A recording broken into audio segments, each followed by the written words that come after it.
Terus bagaimana firewall itu membantu? Nah, firewall ini sebenarnya mencegah akses yang tidak disengaja. Misalnya jika seorang karyawan di perusahaan secara tidak sengaja melakukan konfigurasi PC, terus untuk menjalankan web server. Nah, firewall ini mencegah orang luar untuk mengakses server.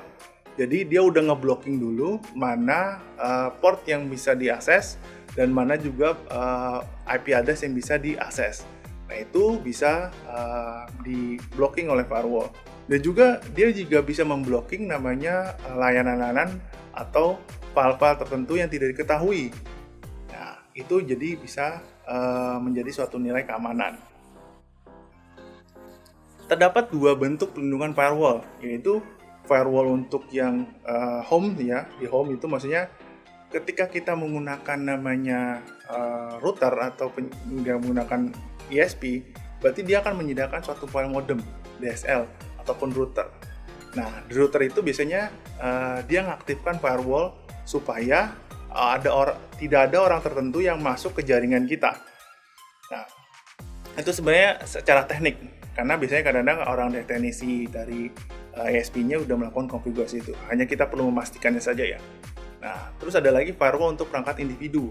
Ya tadi ada komputer desktop kita, terusnya laptop kita.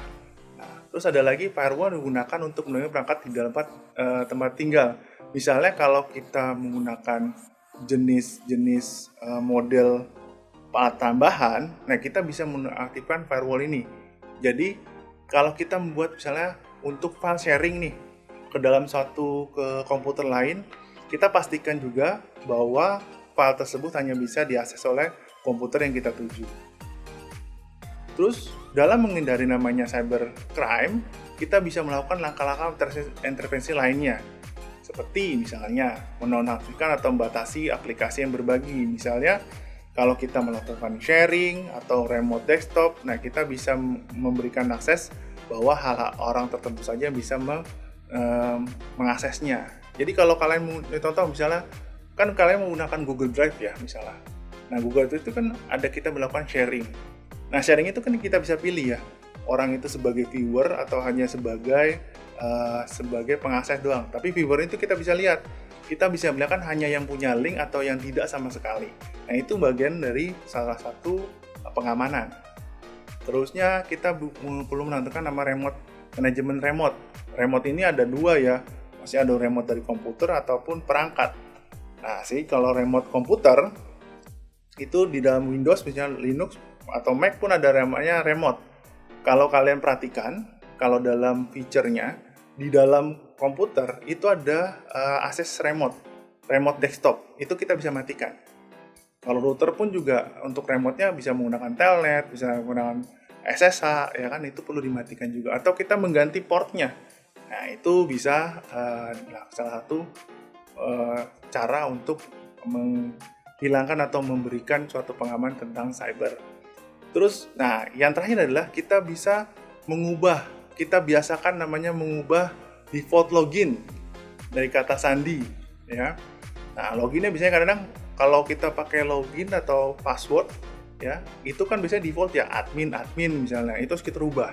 Kita biasakan kita menggunakan namanya kombinasi dari penggunaan huruf besar, huruf kecil, ada simbol. Nah, itu supaya ketika orang melakukan brute force attack terhadap password kita atau login kita, nah itu bisa lebih lama waktunya dan membuat orang kesulitan juga untuk membobol password kita. Oke, nah terakhir untuk namanya pengakses remote, kita bisa memanfaatkan namanya remote menggunakan VPN. Nah, VPN ini adalah salah satu teknologi yang paling sering digunakan ketika kita melakukan remote ke dalam jaringan internal kita. Nah, model ketika COVID nih ya, ini VPN ini banyak digunakan. Jadi banyak orang yang bekerja di rumah dan perlu mengakses data di kantor. Nah, VPN ini diperlukan untuk memberikan satu layanan atau proses dalam mengamankan suatu konektivitas ke perusahaan kita. Sekian untuk sesi kali ini yang dapat saya sampaikan. Sampai jumpa di kesempatan lainnya. Selamat belajar.